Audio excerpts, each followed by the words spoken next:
You mean the little? Yeah, yeah. Okay. I got a flyer.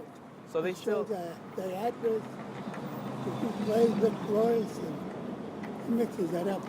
Is there other owners? I mean, do you own this store, or are you still renting? Yeah. Is there other, I guess, businesses that have been around since the '60s? Do you know of any friends or anyone on this that are still here like you? No, You're kind of one of the last ones, huh? I'm the last of the Mexicans. Really? You're the last? No, there's got to be somebody else. You sure? Wow. Not that I know. Still doing. Yeah, Is this the fine. same business from when you came in? Yeah. Wow. I started in 1952 fixing typewriters for the May company.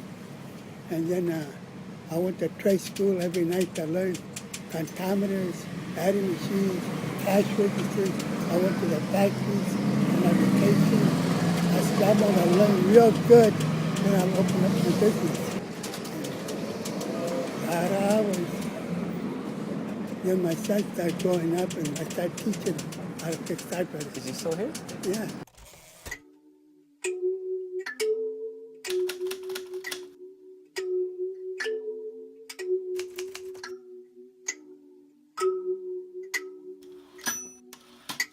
If you don't understand theory, you can't fix stuff. You gotta understand the theory of what a typewriter is doing. Right away, as soon as we could, my dad would bring us to work. And as we got to about 8 or so, then he would start giving us typewriters to tear apart. Machines he would buy like from train wrecks. We would tear the machines apart, learn the theory of how a typewriter was put together. So then we would save these parts.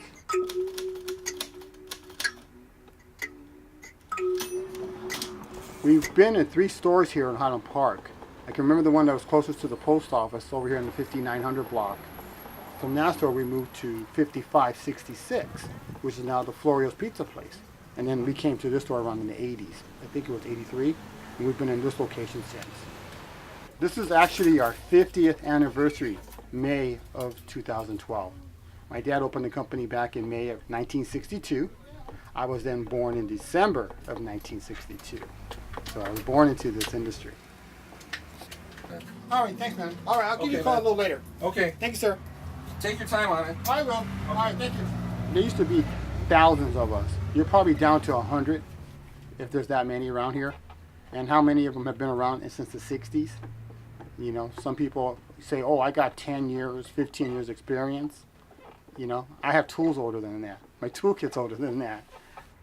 I came back when my mom passed away about 7 years ago to take care of my dad because he had nobody to take care of him at the house. For the last 6, 7 years, me and my father have been, you know, inseparable. And so, you know, day in, day out, you know, I got to know him actually better now within the last 7 years than I did in my first 43 years. It's funny, you know what I mean? In the 90s, it got slower for us. So working on printers and copiers and selling toner helped keep the shop open during those years when the typewriters were very quiet. And in fact, I remember telling my dad, you know, you probably should think about getting rid of these typewriter parts, Dad, they're gone. And my dad said, look, Ruben, you're in the field, I got the shop. Don't worry. I go, okay, that's fine, Dad. You know what I mean? And in fact, if it wasn't for his wisdom to hold on to this stuff, we wouldn't have the parts today to fix the antique, like here's an example, very old 1920s Royal Portable.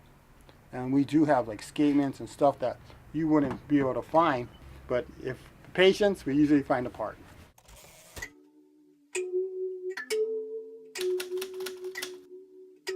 Everything is too fast, you know, internet, all this interruptions, instant messaging, and everybody's talking about nothing, you know what I mean? Now what we're finding is a lot of writers, they can't focus on what they're doing.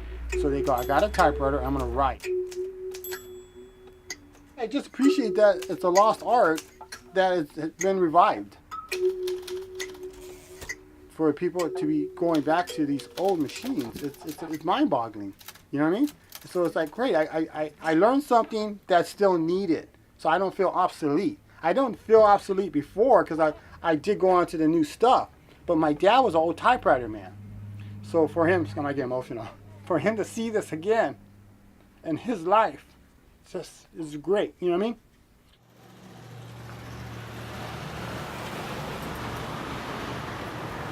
I'm 89 years old, so you know I've been here a long time. Nobody can do anything about it because the city doesn't necessarily fine itself for removal of graffiti.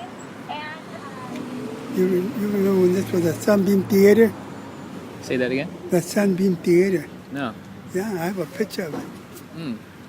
Oh Inside. yeah, I heard about that. And Yeah. then they chopped it off. Yeah. I like to dance like Fred Astaire. I like to get up there. Turn around.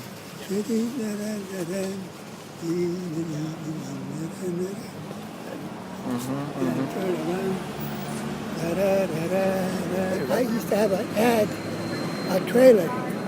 For the I business. they would advertise my business, That's cool. and I would give a free typewriter to somebody that got to give them a ticket. So at the end of the show, I would get out there and have somebody pick out a number, and number so and so wins the typewriter. Wow. And that was my way of advertising. My dad just missed his 50th anniversary here at the shop, but me and my brother Danny, we're going to carry it on. We're still fixing a lot of old typewriters here in Highland Park, California. I've had some people tell me that they go to the park with their little typewriters, and the park and the people are their inspiration. And everybody's looking at them like, what you got there? I go, it's a laptop from the past, you know what I mean? And it's solar powered because it doesn't need any electricity. So that's what I'm finding is that people are stepping back so they can just slow down and type for certain people. And it's not for everybody. Oh. Yeah, you have to hit one key at a time. Yeah, give it a nice quick strike. Thank you. Okay, yeah. Okay. Yeah, that's awesome. I want to Alright. bring that to like a library. And like Type an essay. type an essay.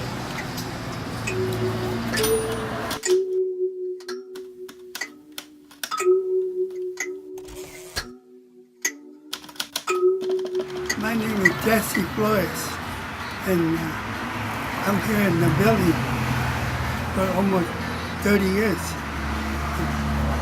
We're still fixing typewriters.